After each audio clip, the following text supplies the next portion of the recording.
The Gun Slave Trade by Giselle Morales. What was it? The gun slave cycle was a destructive and self-perpetuating process in African history. European traders provided African leaders with firearms in exchange for slaves. When was it?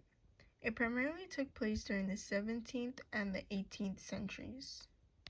Where was it? It primarily took place in West and Central Africa.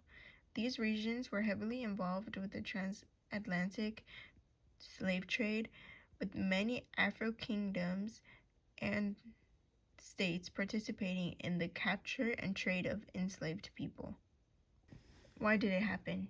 It occurred because European traders provided firearms to African leaders in exchange for slaves, creating a vicious cycle where African leaders needed more guns to capture more slaves, leading to increased slave trade to acquire the necessary weapons, thus perpetuating the cycle of enslavement across the continent.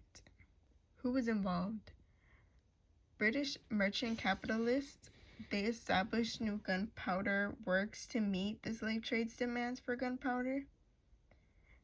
Portuguese, French, and British merchants purchased slaves from the African kings. How did it happen? It began when European traders, primarily from Britain, started exchanging large quantities of firearms like guns and gunpowder with African leaders in exchange for slaves.